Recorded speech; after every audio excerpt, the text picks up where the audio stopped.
हे प्रभु, हनुमान जी महाराज, विष्णु भगवान, शंकर भगवान, पुरुषोत्तम श्री राम, कृष्ण भगवान सभी विराजिए और मेरी कथा श्रवण कीजिए। श्रीमन नारायण नारायण नारायण। श्रीमद् भागवत की कथा के ये दसम स्कंद की उत्तरार्थ की 66वां अध्याय है। आगे श्री कृष्ण गोविंद हरे मुरारी, हे नाथ नारायण वासुदेवा। इतनी कथा सुनकर श्री सुखदेव जी बोले कि हे राजन, जब बलराम जी नंद राय के ब्रज में आए तब अज्ञानी कुरुष देश के राजा पौंड्रक ने मैं वासुदेव हूँ इस प्रकार मन में विचार कर श्री कृष्णचंद्र के पास दूत भेजा। आप जगतपति भगवान वासुदेव प्रकट हुए हो ऐसे मूर्ख मनुष्य की प्रशंसा से उत्साह दिलाने पर उसने अपने आप को वासुदेव समझ लिया। अचिंतन्य मार्ग वाले भगवान श्री कृष्णचंद्र के पास द्वारकापुरी में अज्ञानी पौंड्रक ने दूत भेजा। जैसे खेल के बालक एक बालक को राजा बना देता है और वह अपने को राजा मानता है, उसी प्रकार अपने आप को पौंड्रक वासुदेव मानने लगा। कमल पत्र के समान नेत्र वाले श्री कृष्णचंद्र को दूत सभा में बैठा देखकर राजा पौंड्रक का संदेश कहने लगा। संपूर्ण प्राणियों के ऊपर कृपा करने के लिए मैं एक ही वासुदेव उत्पन्न हुआ हूँ, दूसरा नहीं। इस कारण तूने जो अपना मिथ्या नाम वासुदेव धर रखा है उसे त्याग दे।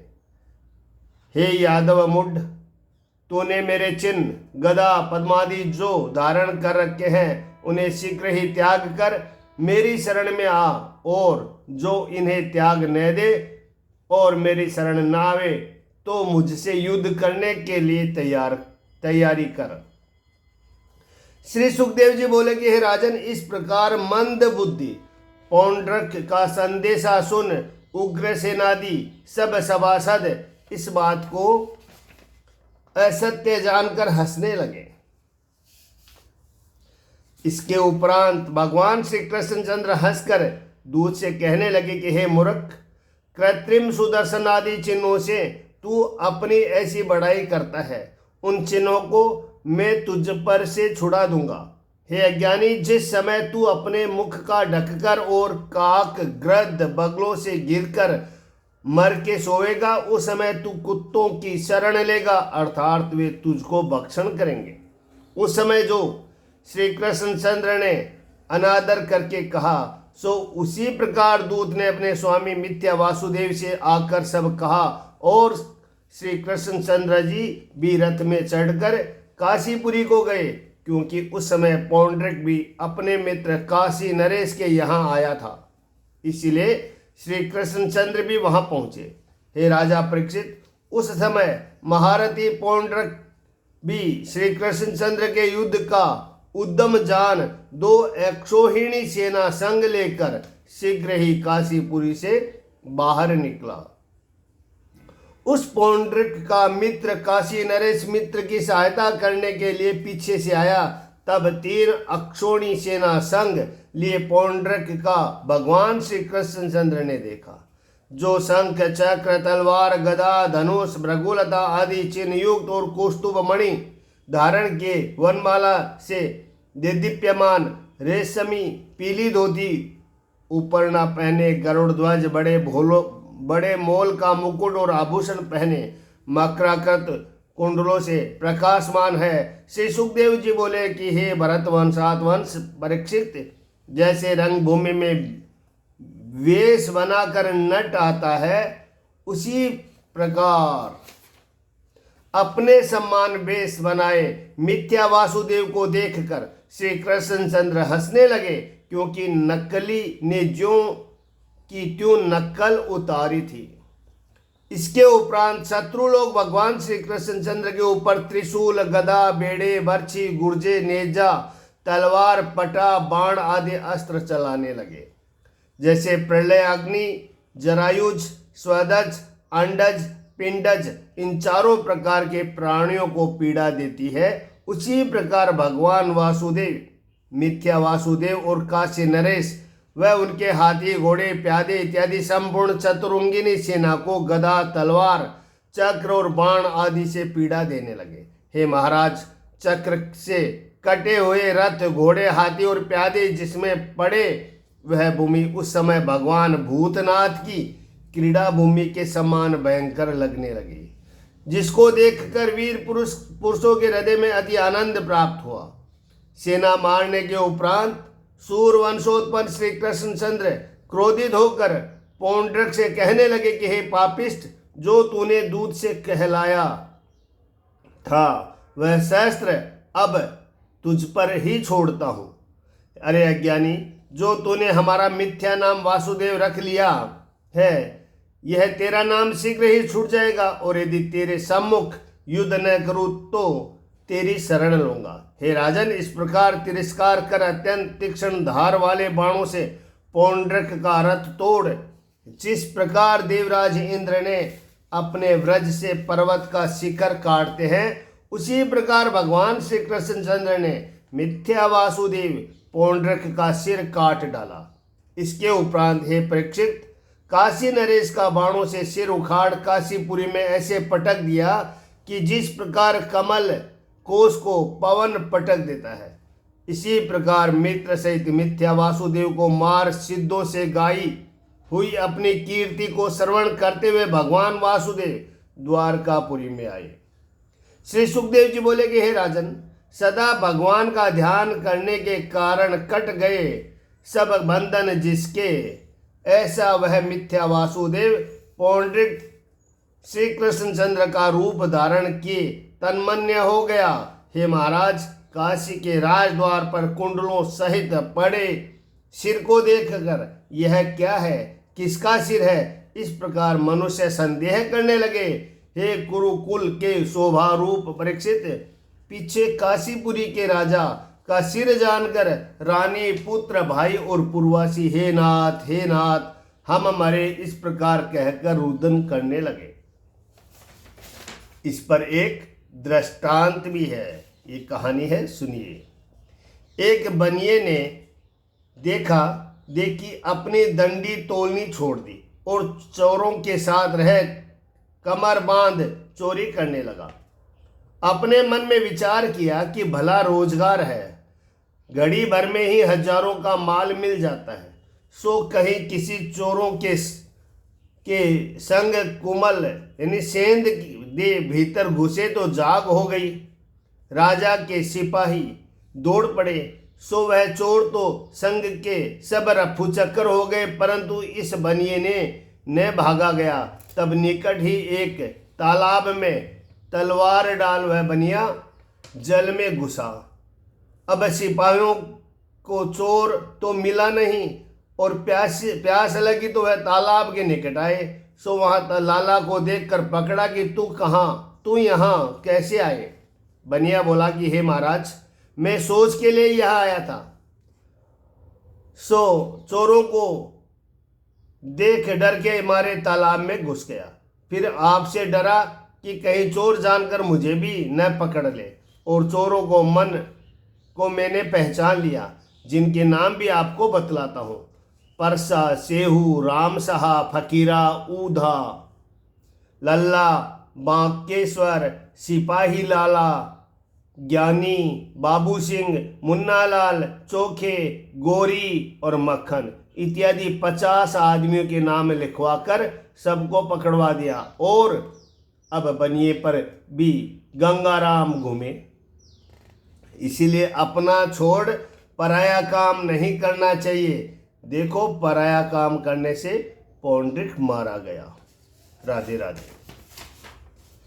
काशी नरेश का सुदीक्षण नाम पुत्र अपने पिता के मरने से अत्यंत शोकाकुल हो, पिता के मारने वाले कृष्ण को मारकर पिता का ऋण चुकाऊंगा, इस प्रकार बुद्धि से निश्चय करके उपाध्यायों सहित सुदीक्षण परम समाधि लगाकर भगवान महादेव जी का पूजन करने लगा।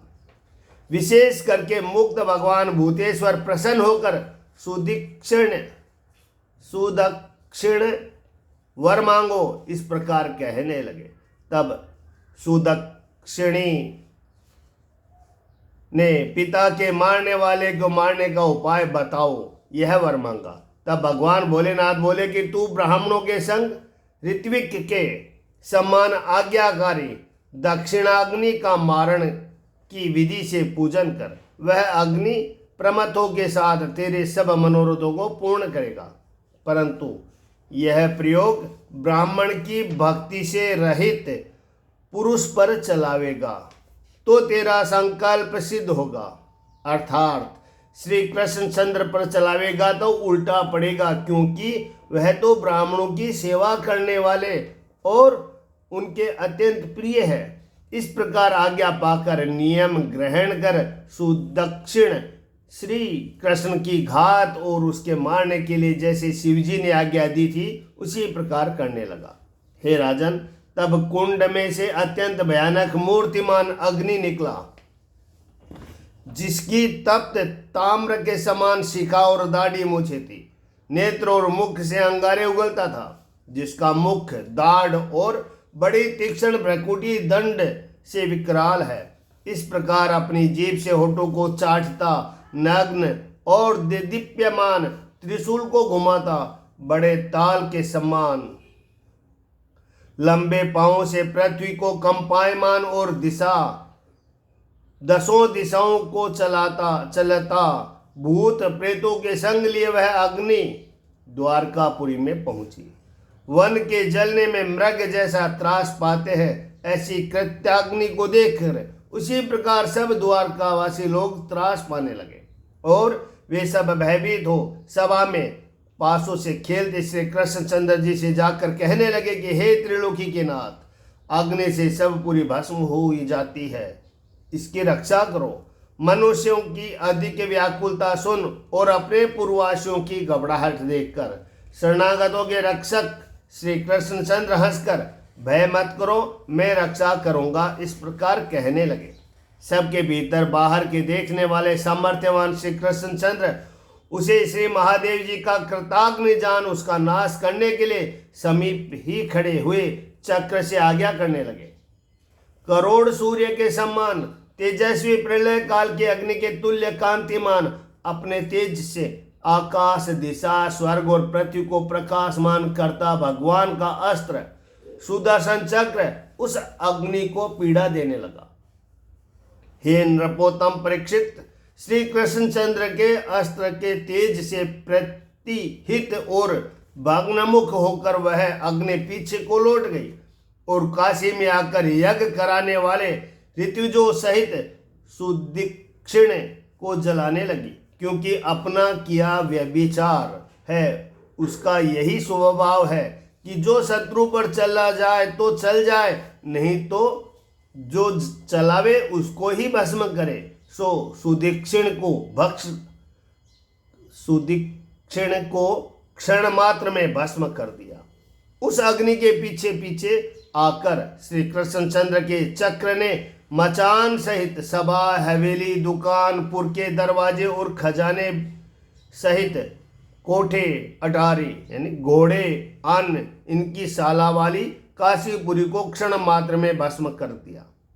सरल कर्मा भगवान श्री कृष्णचंद्र का सुदर्शन चक्र संपूर्ण काशी को भस्म कर फिर निकट आकर खड़ा हो गया। श्री सुखदेव जी बोले कि हे महाभागवत परीक्षित, उत्तम श्लोक भगवान श्री कृष्णचंद्र का यह पराक्रम जो मनुष्य सावधान होकर श्रवण करते हैं अथवा औरों को श्रवण कराते हैं, वे संपूर्ण पापों से छूट जाते हैं। इति श्रीमद्भागवते महापुराणे दशम स्कंधे उत्तरार्धे भाषा टीकाया पौंड्राक दिवधवर्णन नाम षष्ठवष्टितोत्मध्याय 66वां अध्याय संपूर्ण। श्रीमन्नारायण नारायण नारायण। श्री कृष्ण गोविंद हरे मुरारी, हे नाथ नारायण वासुदेवा। राजा परीक्षित बोले कि हे ब्रह्मन, अद्भुत कर्ता अनंत अप्रमेय बलदेव जी ने जो चरित्र किए उनके सुनने की फिर मेरी अभिलाषा है, सो कृपा करके मेरे सम्मुख वर्णन कीजिए। श्री सुखदेव जी बोले कि हे राजा परीक्षित, नरकासुर का मित्र, सुग्रीव का मंत्री और मयंद का भ्राता, बड़ा पराक्रमी कोई वानर द्विद नाम से प्रसिद्ध था। सो अपने मित्र नरकासुर का ऋण चुकाने के लिए इस बंदर ने पूरे ग्राम, खानी, खीरक, छपरों का और देशों का नाश कर दिया। कभी वह बंदर पर्वतों को उठाकर उनसे देशों को चकनाचूर कर देता था और विशेष करके अनर्थ देशों का महाकष्ट देने लगा, क्योंकि नरकासुर के मारने वाले श्री कृष्ण वही विराजते थे। 10,000 हाथी के बल वाला द्विध बंदर समुद्र के बीच में खड़ा होकर भुजाओं से जल को उछालता समुद्र के तट पर जो देश थे उनको डुबोने लगा। वह दुष्ट वानर बड़े बड़े ऋषियों के आश्रम में जाकर वृक्षों को तोड़ मल मूत्र करके यज्ञ को, अग्नि को दूषित करने लगा। महाघमंडी वह बंदर स्त्री और पुरुषों को पकड़ पकड़ कर पर्वतों की गुफा व कंदराओं में रखकर जैसे भ्रमरी कीड़ों को मूंद देते हैं उसी प्रकार मूंद देता था। इस प्रकार वह बंदर दसों में उपद्रव करता और कुल की स्त्रियों को दोष लगाता हुआ मनोहर गीत चुनकर रेवत नामक पर्वत पर चला गया। वहां जाकर यादों के पालन करने वाले कमल की माला धारण की सुंदर अंग वाली स्त्रियों के बीच में बैठे बलराम जी को देखा। वारुणी मदिरा पीकर गान करते मद से विहिल नेत्र मत वाले हाथियों के समान शरीर से प्रकाशमान दुष्ट शाखा मृग बंदर वृक्ष की शाखाओं पर चढ़कर उनको हिलाता हुआ आपको दिखाकर कीचिर शब्द करने लगा। उस बंदर की दृष्टता देख स्वभाव से चंचल हास्य प्रिय बलदेव जी के संग की स्त्रियां भी हंसने लगी। वह बंदर भ्रकुटी चढ़ाकर सामने ही गुड़क कर स्त्रियों को अपनी गुदा दिखलाकर बलदेव जी के देखते ही स्त्रियों की अवज्ञा करने लगा। प्रहार करने वालों में श्रेष्ठ बलदेव जी ने क्रोधित होकर उस बंदर के पत्थर मारा, परंतु वह क्रोध बंदर पत्थर को बचाकर मदिरा के कलश को लेकर हंसकर बलदेव जी को क्रोध उत्पन्न करा के अवज्ञा करने लगा। इसके पीछे वह दृष्ट बंदर मदिरा के कलश को फोड़ स्त्रियों के वस्त्रों को खींचकर फाड़ने लगा। बड़ा बलवान मद से अद्भुत बंदर बलदेव जी की कदर न करके दुख देने लगा। उस बंदर की अनम्रता देख और उसका किया देशों में उपद्रव देख अत्यंत क्रोधित हो बलदेव जी उस बैरी को मारने के लिए अपने हाथ में हल मूसल ग्रहण किए। हे राजन, उस बड़े पराक्रमी बंदर ने भी हाथ से साला वृक्ष को उखाड़ और शीघ्रता से निकट आकर उस वृक्ष की चोट भगवान बलराम जी के माथे में मारी। पर्वत के समान माथे पर पड़ते हुए साल वृक्ष को भगवान बलराम जी ने बलपूर्वक पकड़ लिया और अपने मूसल को घुमाकर उस बंदर को मारा। मूसल से उस बंदर का सिर फूट गया। तब जल प्रवाह के समान रुधिर की धार बहने लगी, जिससे वह गेरू निकलते पर्वत के समान शोभायमान होने लगा। और उस प्रहार को कुछ न विचार कर उस बंदर ने अत्यंत क्रोध से फिर बलपूर्वक और वृक्ष को उखाड़ उसके सब पत्तों को छुड़ाकर बलदेव जी को मारा। बलदेव जी ने उसी समय उस वृक्ष के टुकड़े टुकड़े कर दिए। इसके उपरांत इस बंदर ने और वृक्ष को उखाड़ महावीर्यवान बलदेव जी के ऊपर प्रहार किया, परंतु बलदेव जी ने उसके भी 100 खंड कर दिए। इस प्रकार भगवान बलदेव जी के साथ युद्ध करके बारंबार जब वृक्ष कट गए, तब यह चारों ओर से वृक्षों को उखाड़ कर निवृक्ष वन करने लगा। इसके उपरांत असहनता से वह बंदर महात्मा बलदेव जी के ऊपर पत्थरों की वर्षा करने लगा। तब मूसलधारी बलदेव जी ने लीला पूर्वक ही बंदर के वर्षाए पत्थरों को चूर्ण कर दिया।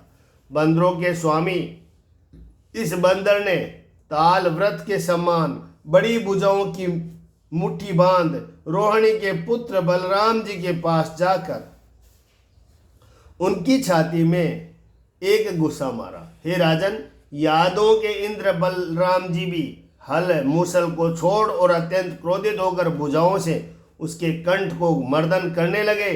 उस समय वह बंदर रुधिर को वमन करता हुआ पृथ्वी में गिरकर मृत्यु को प्राप्त हुआ।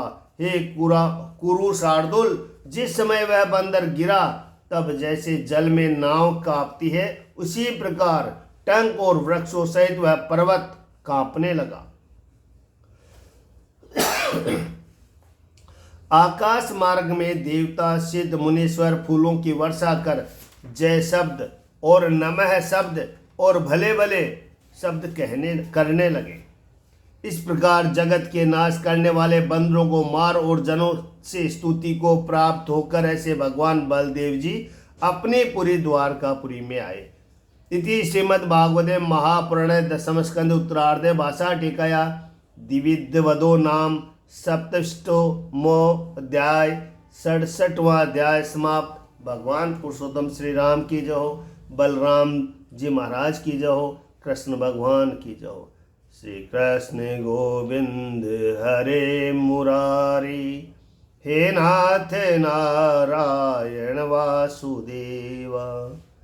श्री सुखदेव जी बोले कि हे नृपश्रेष्ठ परीक्षित, युद्ध में जीतने वाला जाम्बवती का पुत्र साव्य दुर्योधन की पुत्री लक्ष्मणा को जब स्वयंवर में से हर लाया, उस समय संपूर्ण कौरव क्रोधित होकर कहने लगे कि यह बालक बड़ा अनम्र है और क्योंकि हमारा अनादर करके इच्छा न करती हुई हमारी कन्या को जबरदस्ती हरण किया है, इसीलिए इस अनम्र बालक को पकड़कर बांध लो। यादव हमारा क्या करेंगे, क्योंकि वह तो हमारी ही प्रसन्नता से वृद्धि को प्राप्त हुए हैं और हमारी ही दी हुई पृथ्वी को भोग करते हैं। यदि इस बालक को बंदा सुनकर जो यहाँ यादव आवेंगे तो जैसे प्राणायाम करने पर इंद्रिय शांत हो जाती है, उसी प्रकार गर्व भजन होने पर शांति को प्राप्त होंगे। जैसे प्राणायाम करने पर इंद्रिय शांत हो जाती है, यानी प्राणायाम करना चाहिए जिससे इंद्रियां शांत हो जाती है, उसी प्रकार गर्व भजन होने पर शांति को प्राप्त होंगे। हे महाराज, इस प्रकार भीष्म जी की सम्मत से कर्ण, शल्य, भूरिश्रवा, यज्ञकेतु और दुर्योधन ये बांधने का उपाय करने लगे। महारथी सांब पीछे आते हुए धृतराष्ट्र के 6 अनुयायियों को देखकर सुंदर धनुष हाथ में ले सिंह के समान अकेला ही खड़ा हुआ।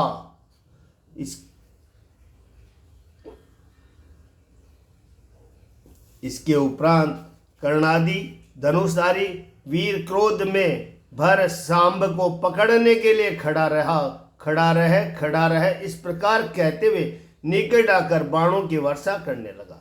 हे कुरुकुल भूषण, यदुवंशियों को आनंद देने वाले भगवान श्री कृष्णचंद्र के पुत्र सांब के जब कौरवों ने बाण मारे तब वह शूद्र पशुओं के पराक्रम की सिंह जैसे सहन नहीं करता, उसी प्रकार सांब उनका बल नहीं सह सके। इसके पीछे वीर सांब ने मनोहर धनुष चढ़ाकर कर्णादिक 6 वीरों को 6 बाणों से एक संग बींध डाला। 4 बाणों से रथ के चारों घोड़ों को और 1 बाण से रथवान को बींध डाला। तब बड़े बड़े धनुषधारी 6 रथी सांब के पराक्रम की प्रशंसा करने लगे। उन कौरवों में से 4 जने तो सांब के चारों घोड़ों को और 1 जने ने रथवान को मारा, एक ने धनुष को तोड़ दिया। इस प्रकार मिलकर सांब को विरत करने लगे।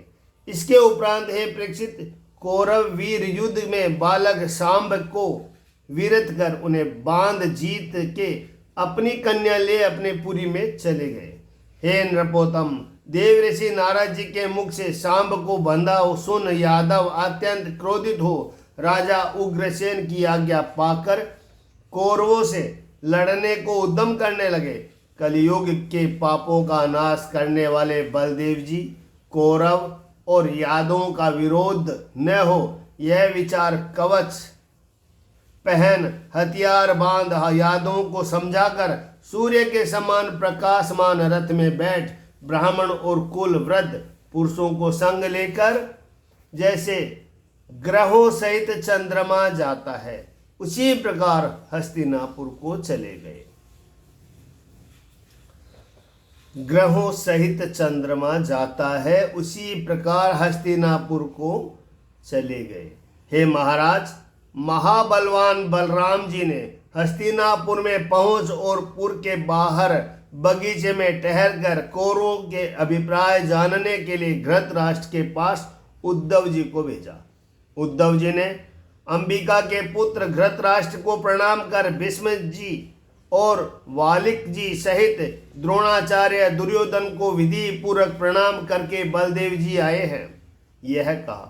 अत्यंत हितकारी बलराम जी का आया हुआ सुन सब कौरव अति प्रसन्न हो उद्धव जी का पूजन कर और भेंट हाथ में ले भगवान बलराम जी के सम्मुख गए और संपूर्ण कौरवों ने यथायोग्य बलदेव जी से मिलकर गो और धन दिया और कौरवों में बलराम जी के प्रभाव को जानने वाले उन्हें सिर नवाकर प्रणाम करने लगे।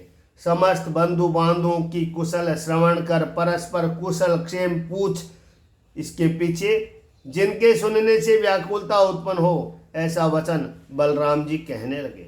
बलराम जी ने कहा कि सामर्थ्यवान पृथ्वी के ईश्वर राजा उग्रसेन ने जो तुम्हें आज्ञा की है उसे एकाग्र चित्त से श्रवण कर शीघ्र उसका पालन करो।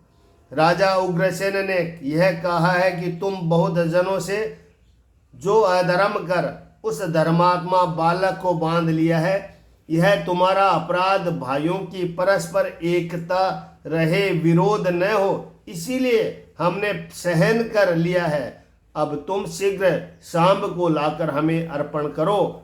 इस प्रकार पराक्रम, शूरता, बलयुक्त और अपने सामर्थ्य के समान बलराम जी के वचन सुन अत्यंत कुपित होकर कौरव कहने लगे कि ओह, बड़े आश्चर्य की बात है। देखो, काल की गति बड़ी दुरत्य है। जो मुकुट के सेवा करने योग्य मस्तक पर जूती अपना अधिकार करना चाहती है। इनके यहाँ से जब से प्रथा का ब्याह कर लाए तब से ही यादवों के संबंध हुआ और हमने ही पलंग पर सुला, संग बिठा, भोजन करा, राज सिंहासन दे यादवों को अपने समान कर लिया।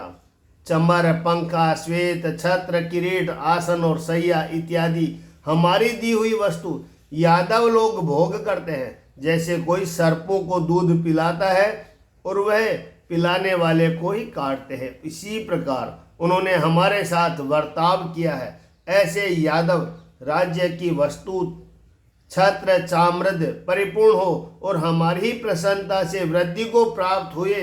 अब हमको ही आज्ञा करते हैं कि बड़े कष्ट की बात है कि इन्हें लज्जा भी नहीं आती, इसीलिए यादव बड़े निर्लज है। भीष्म, द्रोण, अर्जुन आदि कौरवों की न दी हुई वस्तु क्या इंद्र भी ले सकता है? कभी नहीं। जिस प्रकार सिंह की वस्तु उसके दिए बिना बेड़े नहीं ग्रहण कर सकती।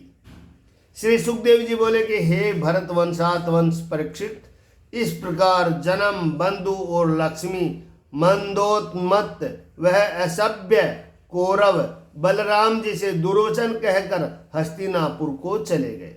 कौरवों की दुष्टता देख और न कहने योग्य वचन सुन अत्यंत क्रोधित हो देखने में न आवे इस प्रकार बलराम जी बारंबार हंसकर कहने लगे कि अनेक प्रकार के मद से मर्यादा रहित असाधु कौरव निश्चय ही शांति नहीं चाहते। पशु जैसे लाठी से ही शांत होते हैं, उसी प्रकार दुष्ट के शांत करने का उपाय दंड ही है। अत्यंत क्रोधी यादवों को धीरे धीरे समझाकर और क्रोध भरे श्री कृष्ण को समझाकर इन कौरवों को मिलाप कराने के लिए मैं यहाँ आया हूँ। और यह मंद बुद्धि कलह प्रिय दुष्ट अभिमानी कौरवों ने मेरा अपमान कर मुझे निंदित वचन कहे। भोज, वृष्णि और अंधक कुल के ईश्वर उग्रसेन की आज्ञा को इंद्रादि बड़े बड़े लोकपाल भी मानते हैं, सो क्या वे कौरवों की आज्ञा करने को समर्थ नहीं है? जिन श्री कृष्णचंद्र ने देवराज इंद्र की सभा को पांवों से खूंद और देवताओं का कल्प वृक्ष लाकर अपने महल के बगीचे में लगाया, वे क्या समर्थ नहीं है? संपूर्ण जगत की ईश्वरी लक्ष्मी साक्षात जिनके चरणविंदों का सेवन करें, वे लक्ष्मीपति श्री कृष्णचंद्र क्या राजाओं की वस्तु के योग्य नहीं है? जिन श्री कृष्णचंद्र के चरणविंदों की रज सब लोगों का पालन करने वाले ब्रह्मादिक अपने मुकुट युक्त माथे पर धारण करते हैं, और जो गंगा तीर्थों को भी पवित्र करने वाली है, जिनके अंश ब्रह्मा, महादेव, लक्ष्मी और हम संपूर्ण बहुत दिनों तक चरणविंदों की रज माथे पर धारण करते हैं, उन श्री कृष्णचंद्र के सम्मुख राज सिंहासन पर क्या पदार्थ है? कौरवों ने पृथ्वी के खंड कर दिए हैं, उसका यादव भोग करते हैं, और हम पांव की जूती और कौरव सिर ठहरे। अहो, ऐश्वर्य से मतवालों के सम्मान अभिमानी कौरवों के कर्कश टेढ़े वचनों को सुनकर दंड का देने वाला कौन पुरुष सह सकेगा? इसीलिए अब कौरवों से रहित पृथ्वी करूंगा। इस प्रकार भगवान बलदेव जी मन में निश्चय कर हल हाथ में ले मानो त्रिलोकी को भस्म कर देंगे, ऐसे अत्यंत क्रोधित हो खड़े हो गए। असहनता से बलदेव जी ने हल के अग्रभाग से हस्तिनापुर को उखाड़कर नाश करने के लिए गंगा जी की ओर को खींचा। नौका के समान भ्रमण करके गंगा जी में गिरते नगर को देख अत्यंत भ्रमित हो कौरव लक्ष्मणा सहित सांब को आगे कर हाथ जोड़ कुटुंब सहित जीवन की इच्छा करके सामर्थ्यवान भगवान बलराम जी की शरण में आए और आकर कहने लगे कि हे राम, हे सबके आश्रय, हम तुम्हारा प्रभाव नहीं जानते थे, इसलिए हमारे ऊपर तुम क्षमा करने योग्य हो। स्थिति, उत्पत्ति और नाश इनके तुम निराश्रय कारण हो। हे ईश्वर, यह लोग तुम्हारी लीला करने का खिलौना है। हे अनंत, हे सहस्त्रमूर्धन, तुम इस भूमंडल को लीला पूर्वक ही मस्तक पर धारण करते हो और अंत समय सब विश्व को उदर में धरकर शेष शैया पर शयन करते हो, इसीलिए आप अद्वितीय ब्रह्म हो। हे भगवान सतगुणी, तुम्हारा क्रोध सबको शिक्षा देने के लिए है, कुछ द्वेष और मत्सरता नहीं। हे राम, विश्व की स्थिति और पालन करना कोप का तात्पर्य है। हे संपूर्ण प्राणियों की आत्मा, हे संपूर्ण शक्ति के धारण करने वाले, आपको नमस्कार है। हे विश्व के धारण करने वाले, हम आपकी शरण आए हैं। श्री सुखदेव जी बोले कि हे नृपोत्तम, उद्दग युक्त शरण आए कौरवों ने, जिनका नगर कंपित हो रहा था। जब इस प्रकार से भगवान बलराम जी को प्रसन्न किया, तब बलराम जी ने प्रसन्न होकर उनको भय मत करो यह अभय दान दिया।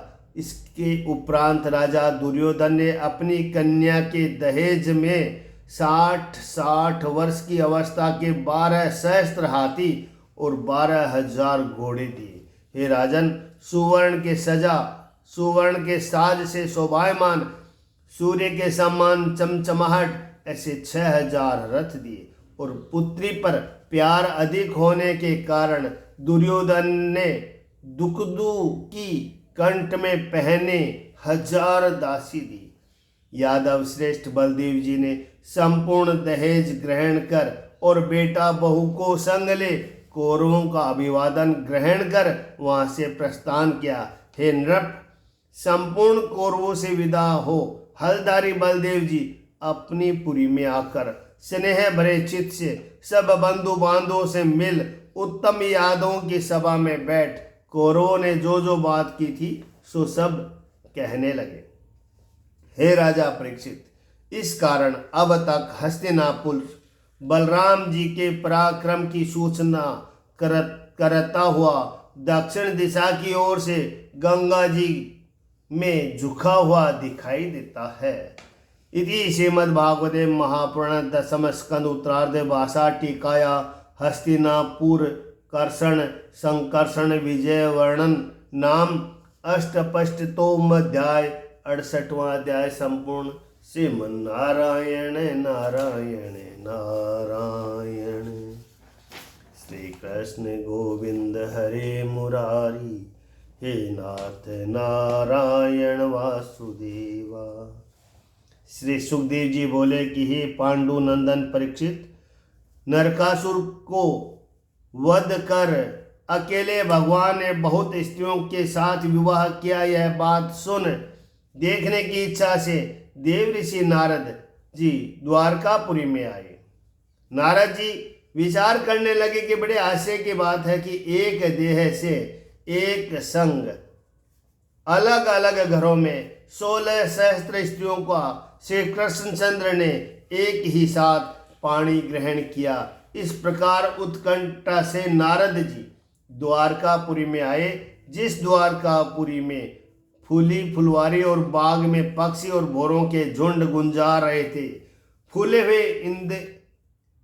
इंदिवर, अंभोज, एकहार, कुमुद और उत्पलों से सरोवर व्याप्त थे। उनमें उच्च स्वर में हंस सारस बोल रहे थे। उनका शोर हो रहा था। स्फटिक मणि और महामणियों से प्रकाशमान सुवर्ण के रत्नों की सामग्री से युक्त 9 लाख महल बन रखे थे। अलग अलग राजमार्ग और गली कूचे, बाजार, शाला, सभा, देवता लोगों के मंदिर बन रहे थे। उनसे वह पूरी अत्यंत शोभायमान लगती थी। मार्ग, आंगन, गली और देहलियों में छिड़काव हो रहा था। छोटी छोटी पताका और बड़ी बड़ी ध्वजाओं के फहराने से वहां धूप नहीं आती थी। इस द्वारकापुरी में संपूर्ण लोकपालों से पूजित श्री कृष्णचंद्र के अंतपुर की रचना में विश्वकर्मा ने अपनी संपूर्ण चतुराई दिखाई थी। इस प्रकार 16,000 महलों से शोभायमान अंतपुरी से श्री कृष्णचंद्र की रानी के एक भवन में देव ऋषि नारद जी गए। वह भवन कैसा है? जहाँ मूंगों के खंभ लग रहे थे और विदेय मणियों के फलकोत्मन अर्थात खंभ धरने की चौकियां बन रही थी। इंद्र नील मणियों की भीति और अत्यंत शोभायमान नीलमणि की भूमि बन रही थी। मोतियों की झालर जिनमें लगे ऐसे विश्वकर्मा के बनाए चंदावे से वह भवन अधिक शोभायमान था। मणियों से शोभायमान हाथी दांत की चौकी और पलंग बिछा रखे थे। उनकी अलग ही सैया, अलग ही शोभा हो रही थी। दुख दुखी कंठ में पहने सुंदर वस्त्र धारे दासियों से शोभायमान जामा, पगड़ी, पटका और मणियों के कुंडलों को पहन पुरुषों से शोभायमान था। हे राजा परीक्षित, रत्नों के दीपों की पंक्ति लग रही थी।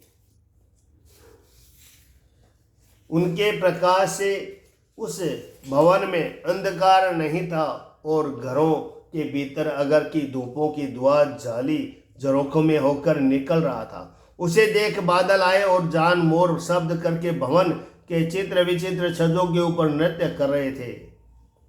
उस महल के रूप गुण अवस्था में अपना सम्मान गहना पहने सहस्त्र दासियों के संग सदा सुवर्ण की दंडी का चंवर पंखा लिए रुक्मणी यादवपति श्री कृष्णचंद्र जी के ऊपर चंवर कर रही थी। इसी प्रकार नारद जी ने भगवान श्री कृष्णचंद्र जी का दर्शन किया। सब धर्म के जानने वालों में श्रेष्ठ भगवान श्री कृष्णचंद्र जी ने नारद जी को देखा। पलंग पर से शीघ्र उठ किरीट युक्त शोभायमान सिर से चरणों में नमस्कार कर हाथ जोड़ों ने अपने आसन पर बैठाया। जगत के अतिशय गुरु साधुओं के रक्षक श्री कृष्णचंद्र ने देव ऋषि नारद जी के चरणामृत अपने मस्तक पर चढ़ाया। जिन श्री कृष्णचंद्र का चरणोदक गंगा सबको पवित्र करती है, उनमें ब्रह्मण्य देव यह गुण युक्त नाम ज्यों का त्यों बनता है। नरक के सखा ऋषियों में श्रेष्ठ नारायण नारद जी का शास्त्रोक्त विधि पूर्वक पूजन कर अमृत के तुल्य प्रमाणीभूत मधुर वाणी से कहने लगे कि हे नारद जी, आपके आने से बड़ा ही मंगल हुआ। हे समर्थ भगवान, हम तुम्हारा क्या पूजन करें? यह कहने लगे। नारद जी बोले कि हे समर्थ भगवान, हे उरु गाय, आप सब जीवों में मित्रता रखते हो, दुष्टों को दंड देते हो, सो यह आप में मुझे आश्रय नहीं है, क्योंकि जगत की स्थिति और रक्षा सहित कल्याण करने के लिए अपनी इच्छा अनुसार अवतार लेते हो। यह मैं भली भांति जानता हूँ कि दुष्टों को दंड और साधुओं का सत्कार करना यही आपका मुख्य कार्य है। मनुष्यों को मोक्ष के देने वाले और बड़े ज्ञानी ब्रह्मादिक देवता जिनका हृदय में ध्यान धरते हैं, जो संसार रूपी कूप में पड़े जीवों को निकालने के आश्रयभूत आपके चरण बिंदु को मुझे दर्शन प्राप्त हुआ। अब ऐसी कृपा करो कि मुझे सदा आपका स्मरण बना रहे और आपके चरण बिंदुओं का ध्यान करता हुआ सुख से विचरूं। श्री सुखदेव जी बोले कि हे राजा परीक्षित, इस प्रकार कह नारद जी योगेश्वर श्री कृष्णचंद्र जी के योग माया जानने के लिए श्री कृष्णचंद्र जी की और रानियों के महल में गए। उस महल में भी प्यारे सत्यभामा के संग उद्धव जी के संग चौपड़ खेलते श्री कृष्णचंद्र को देव ऋषि नारद जी ने देखा। उनको देखते ही श्री कृष्णचंद्र परम भक्ति पूर्वक उठकर आसन बिछा और अधैर्य देकर पूजन करने लगे। आप कब आए? इस प्रकार अज्ञानी के समान श्री भगवान नारद जी से पूछने लगे। पूर्ण स्वरूप आपका हम अपूर्ण क्या पूजन करें? हे ब्राह्मण, हम पूर्ण नहीं है, परंतु तो भी हमसे कुछ आज्ञा कर हमारा जन्म सार्थक करो। यह सुन नारद जी आश्रय मानकर वहां से और मंदिरों में गए। उस महल में भी छोटे छोटे बालकों को खिलाते श्री कृष्णचंद्र जी को देखा। इसके उपरांत और महलों में जाकर देखे तो स्नान का उपाय कर रहे थे। किसी महल में श्री कृष्णचंद्र जी अग्निहोत्र कर रहे थे, किसी में पंच यज्ञ कर रहे थे और किसी महल में ब्राह्मणों को भोजन जिमाकर उनका बचा हुआ प्रसाद आप भोजन कर रहे हैं। इस प्रकार श्री कृष्णचंद्र जी का दर्शन किया।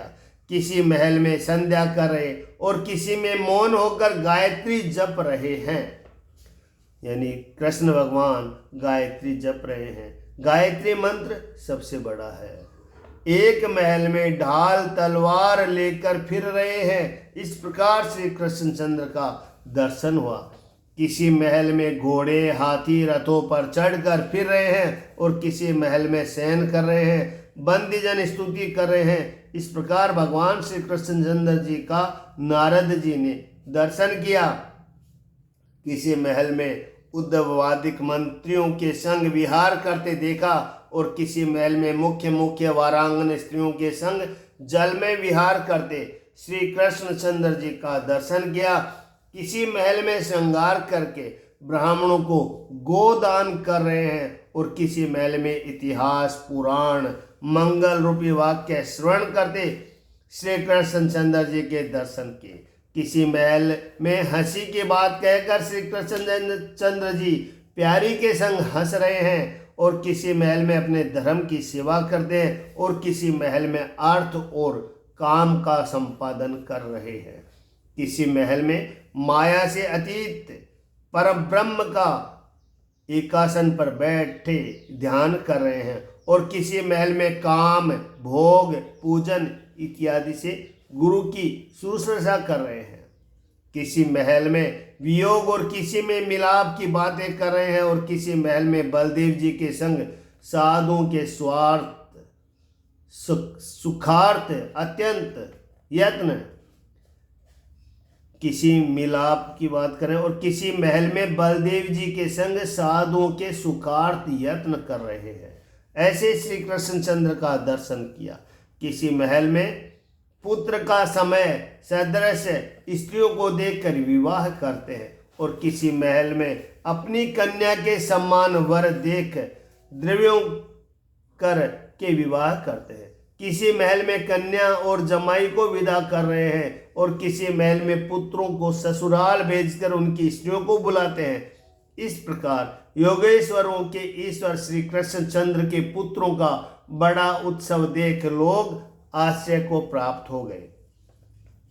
किसी महल में बड़े यज्ञों से अपनी कला देवताओं का पूजन कर रहे हैं और किसी महल में अमुक रास्ते में कुआं बनाओ, बाग लगाओ और नवीन मंदिर बनवाओ। इस प्रकार धर्म करते श्री कृष्णचंद्र जी को देव ऋषि नारद जी ने देखा।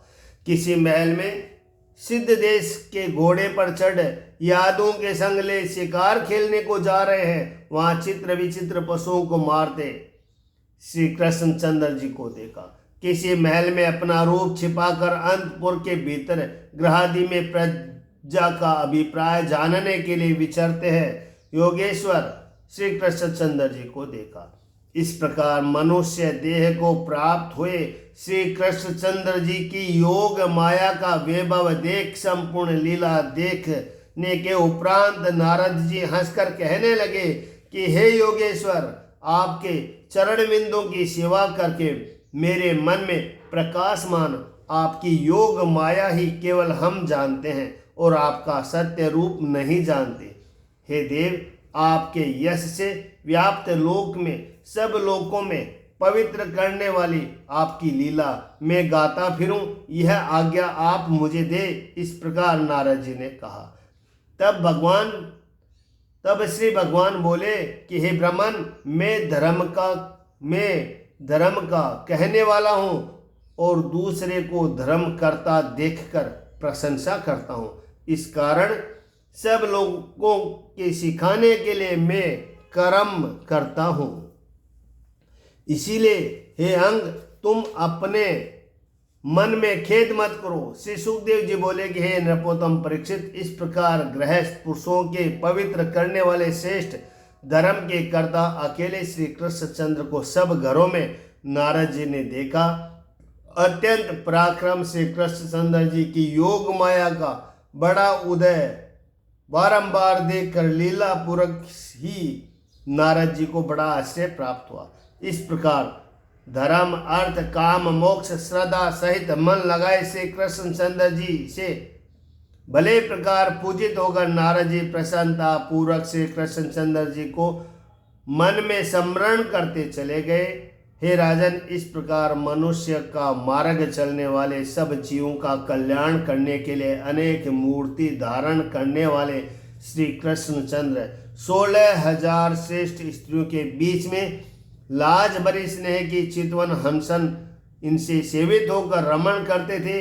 हे परीक्षित, विश्व की प्रलय और उत्पत्ति के कारण हरि भगवान के दूसरों का अगम्य साधारण कर्म इस संसार में जो पुरुष गावे अथवा सुने या बड़ाई करे, उन पुरुषों को मोक्ष के देने वाले भगवान श्री कृष्णचंद्र की भक्ति प्राप्त होती है। इति श्रीमद्भागवते महापुराणे दशम स्कंदे उत्तरार्धे भाषा टीकाया कृष्ण गाहरणस्थ दर्शन नौमे कोन सप्तविति मोह अध्याय गुणंतरवा अध्याय समाप्त। श्रीमन्नारायण नारायण नारायण, श्री कृष्ण गोविंद हरि मुरारी, हे नाथ नारायण वासुदेवा।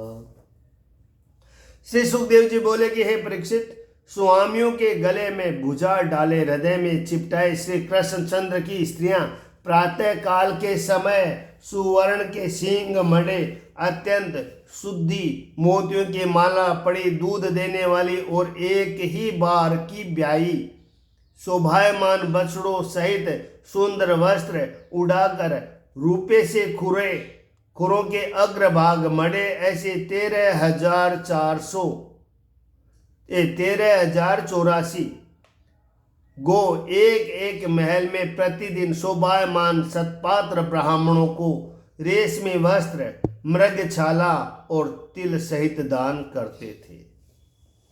अपनी विभूति गो ब्राह्मण देवता वृक्षों को नमस्कार करके मंगल वस्तु कपिलादि गो का स्पर्श करते थे और नरलोक का भूषण रूप अपने शरीर को वस्त्र और चंदन इत्यादि से शोभायमान करते थे। घी में मुख देख वह कांचन गो वृषभ अथवा देवलोकों का दर्शन कर पीछे नगर निवासी वह सब प्रजागण की अभिलाषा सिद्ध कर फिर मंत्री और प्रधानों का मनोरथ पूर्ण व प्रसन्न कर उनका यथायोग्य आदर सत्कार करते थे। फिर कुछ और कार्य को देखते थे। पहले विप्र, फिर मित्र और कार्याधीश, वे वह स्त्रियां, इनके पान पुष्प और अर्घजा दे सबसे पीछे उन वस्तुओं को आप अंगीकार करते थे। हे राजन, इतने में ही सारथी ने सुग्रीवादी घोड़े जोत परम अद्भुत रथला प्रणाम करके सम्मुख खड़ा कर दिया। भगवान श्री कृष्णचंद्र अपने हाथ में रथवान का हाथ पकड़ सात्यकी और उद्धव को संग ले जैसे सूर्य नारायण सुमेरु पर्वत के ऊपर चढ़ते हैं, उसी प्रकार रथ में चढ़ गए। लाज भरी प्रेम की चितवन से अंतपुरी की स्त्रियों के देखने से मुस्काते श्री कृष्णचंद्र अत्यंत कष्ट से उनको छोड़ और उनके मन को हर कर बाहर निकले।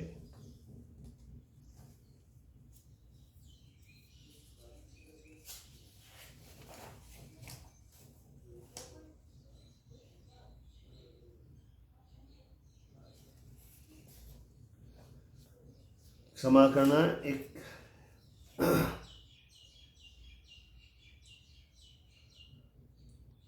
श्री 17वां अध्याय है।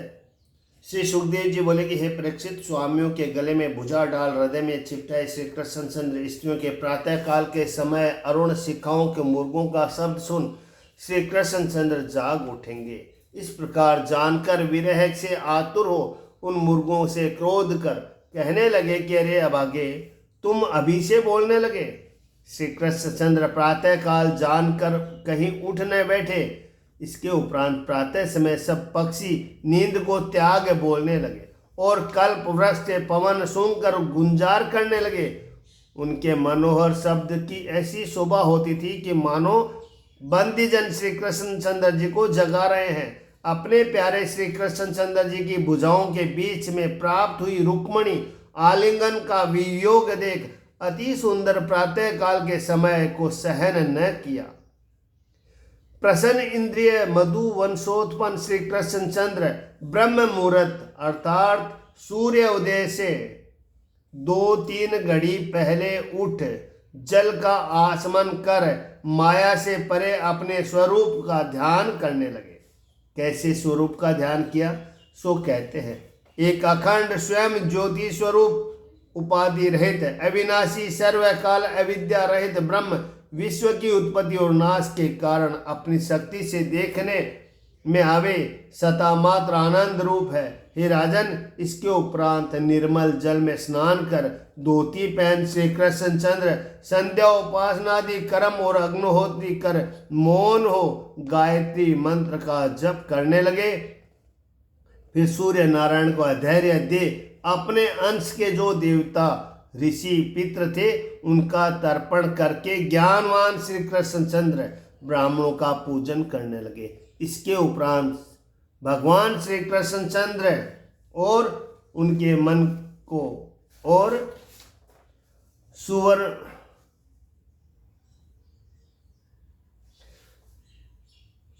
भगवान श्री कृष्णचंद्र सुवर्ण से सींग मड़े अत्यंत शुद्धि मोतियों की माला पड़ी दूध देने वाली और एक ही बार की ब्याई हुई शोभायमान बछड़ों सहित सुंदर वस्त्र उड़ाकर रूप से खुरों के अग्रभाग मड़े ऐसे 13,084 गो का एक महल से प्रतिदिन शोभायमान सत्य पात्र ब्राह्मणों को रेशमी वस्त्र मृगछाला और तिल सहित दान करते थे। अपनी विभूति गो ब्राह्मण देवता वृक्षों को नमस्कार करके मंगल वस्तु कंपिलादि को गो का स्पर्श करते थे और नरलोक का भूषण रूप अपने शरीर का वस्त्र और चंदन इत्यादि से शोभायमान करते थे। घी में मुख देख वह कांचन गो वृषभ अथवा देवलोकों का दर्शन कर पीछे नगर निवासी वे सब प्रजागण का अभिलाषा सिद्ध कर फिर मंत्री और प्रधानों का संपूर्ण मनोरथ पूर्ण व प्रसन्न कर यथा योग्य आदर सत्कार करते थे। फिर कुछ और कार्य देखते थे। पहले विप्र, फिर मित्र और कार्याधीश व स्त्रियों इनके पान, पुष्प और अर्घजा दे सबके पीछे उन वस्तुओं का आप अंगीकार करते थे। हे राजन, इतने में ही सारथ ने सुग्रीवादी घोड़े जो परम अद्भुत रथ ला प्रणाम करके सम्मुख खड़ा कर दिया। भगवान श्री कृष्णचंद्र ने अपने हाथ में रथवान का हाथ पकड़ सात्यकी उद्धव को संग ले जैसे सूर्य नारायण सुमेरु पर्वत के ऊपर चढ़ते हैं उसी प्रकार रथ में चढ़े। लाज भरी प्रेम की चेतवन से अंतपुर की स्त्रियों के देखने से मुस्काते श्री कृष्णचंद्र अत्यंत कष्ट से उनको छोड़ और उनके मन हर कर बाहर निकले। इस प्रकार सब घरों के से अलग अलग निकले, पीछे सब एक रूप हो सब यादों का साथ ले भगवान वासुदेव सुधर्मा सभा में गए। हे राजन, उस सुधर्मा सभा में बैठे हुए पुरुषों को सुधा, पिपासा, शीत, गर्मी, शोक और मोह इत्यादि बाधा नहीं व्यापत्ति थी। उस सभा में यादों से विस्तृत व्यापक श्री कृष्णचंद्र सिंहासन पर बैठ अपने कांति से सब दिशाओं को प्रकाशमान करने लगे, जैसे तारागणों के बीच में निशानाथ चंद्रमा की शोभा होती है। उसी प्रकार यादों के बीच में बैठे हुए श्री कृष्णचंद्र जी की शोभा होने लगी। हे राजा परीक्षित, उस सभा में भाट अनेक प्रकार की हंसी की बातें कर श्री कृष्णचंद्र का सेवन करते थे और नटों के मुख्य और नृत्य करने वाली स्त्रियां अलग अलग ही अपने अपने गवैयों को संग ले सम्मुख खड़ी हुई थी। इसके उपरांत मृदंग, वीणा, मुरज, बांसुरी, झांझ, शंख इत्यादि बजाकर नृत्य करने लगे और सूत मंगद बंदीजन श्री कृष्णचंद्र के सम्मुख स्तुति करने लगे। उस समय कोई चतुर ब्राह्मण वेद की ऋचा पढ़कर व्याख्यान देने लगे और कोई कोई ब्राह्मण पवित्र वंश वाले राजाओं की कथा कहने लगे। हे नृपश्रेष्ठ, उस समय एक अजान मनुष्य उस स्थान पर कहीं से आया। तब ड्योढ़ीवानों ने श्री कृष्णचंद्र से जाकर खबर की। श्री कृष्ण जी ने आज्ञा दी कि जाओ उसे लिवा लाओ। तब उस मनुष्य को सभा के भीतर पहुंचाया। ब्रह्मादित्य के ईश्वर श्री कृष्णचंद्र के सम्मुख उस पुरुष ने हाथ जोड़ नमस्कार कर जरासंध के कैद किए हुए 20,800 राजाओं का दुख कहा। जब जरासंध ने दिग्विजय किया था उस समय जिन राजाओं ने आकर भेंट नहीं दी थी, इसीलिए उन 20,800 राजाओं को पकड़ गिरिव्रज नाम किले में कैद कर दिया।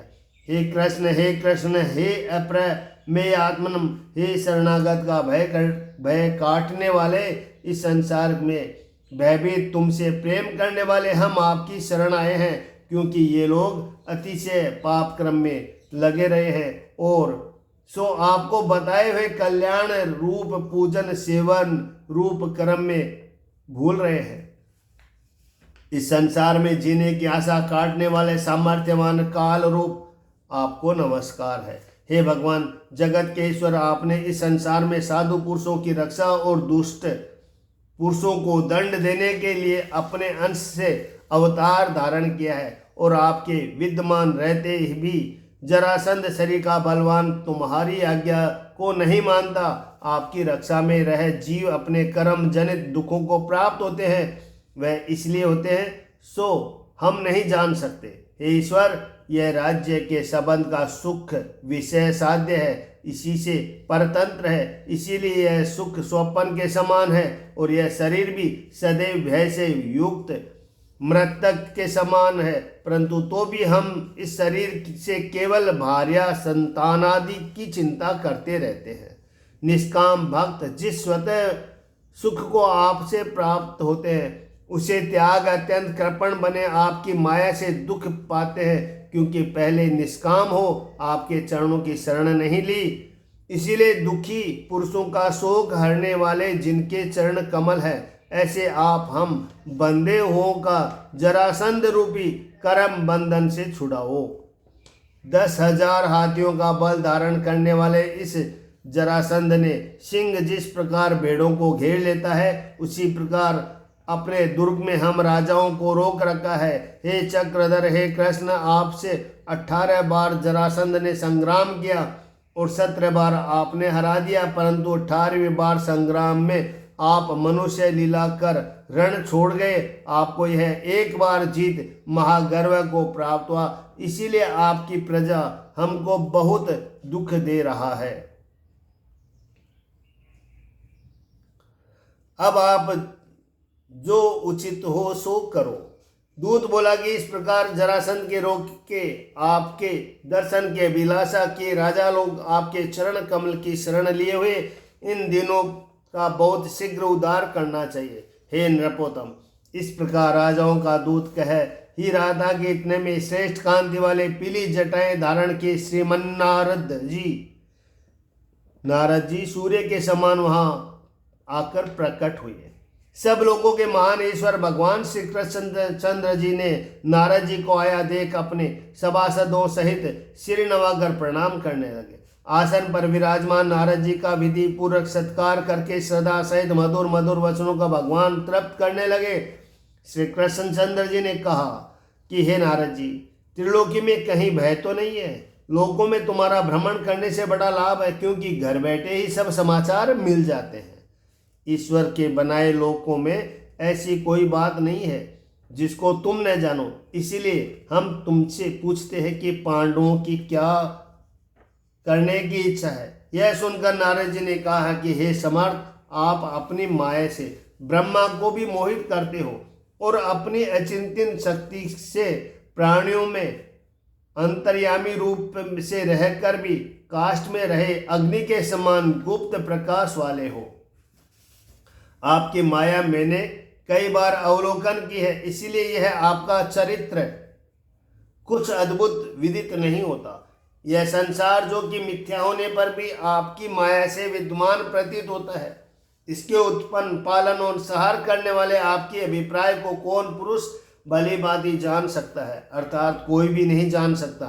ऐसे अचिंतन्य स्वरूप आपको मैं प्रणाम करता हूँ, जिन आपने बहुत प्रकार जन्म मरण पावे और विविध अनर्थकारक शरीर से मुक्त होने का उपाय न जानने वाले जीवों को अज्ञान रूपी अंधकार को मिटाने वाले अपना यश रूपी दीपक लीला से अवतार प्रकट किया है। ऐसे आपकी शरण में प्राप्त हुआ हूँ। हे ब्राह्मण, मनुष्य के अनुकरण करने वाले आपसे आपकी फूफी पुत्र भक्त राजा युधिष्ठिर जो कुछ करना चाहते हैं सो मैं कहकर सुनाता हूँ। पांडु का पुत्र चक्रवर्ती राज्य कर नेकी इच्छा करने वाले राजा युधिष्ठिर यज्ञराज राजसूय यज्ञ करके तुम्हारे पूजन करना चाहते हैं। यह आप अनुमोदन करो। हे देव, उस यज्ञ में तुम्हारे दर्शन करने के लिए इंद्रादिक देवता आवेंगे और बड़े बड़े यशस्वी राजा लोग तुम्हारे दर्शन की इच्छा से आवेंगे। हे ईश्वर, ब्रह्म रूप तुम्हारी कथाओं के श्रवण करने से और तुम्हारा ध्यान करने से चांडाल भी पवित्र हो जाते हैं, और जो तुम्हारे दर्शन करने से ही पवित्र हो जाए तो उसमें कहने की ही बात क्या है। हे त्रिलोकी के मंगल रूप, आपका निर्मल यश स्वर्ग रसातल और संपूर्ण पृथ्वी में फैल रहा है और दिशाओं का चंदोवे के समान शोभायमान कर रहा है। स्वर्ग में मंदाकिनी रूप, पाताल में भोगवती रूप और इस संसार में आपको चरणोदक गंगा रूप होकर सब विश्व को पवित्र कर रहा है। इसीलिए आपके चलते ही यज्ञ में बड़ा मंगल होगा।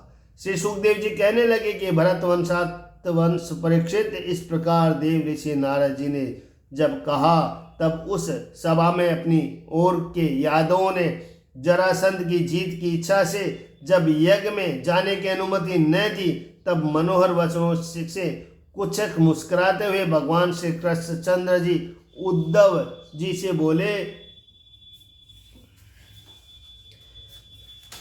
भगवान श्री कृष्ण चंद्र जी ने कहा कि हे उद्धव, तुम हमारे परम मित्र और परम हितकारी हो और वो है बात के अभिप्राय को भली भांति जानते हो। इस कारण इस विषय में हमको क्या करना चाहिए सो कहो, उसका हम श्रद्धा पूर्वक करेंगे। सब बातों से जानने वाले भगवान श्री कृष्णचंद्र ने मानो कुछ नहीं जानते, इस कारण अनजान के समान जब पूछा तब उद्धव जी श्री कृष्णचंद्र जी की आज्ञा सिर पर धारण कर बोले, इति श्रीमद्भागवते महापुराणे दशम स्कंद उत्तरार्धे भाषा टीकाया भगवतोदान सप्ततितमोध्याय 70वां समाप्त। श्रीमन्नारायण नारायण नारायण, श्री कृष्ण गोविंद हरे मुरारी, हे नाथ नारायण वासुदेवा।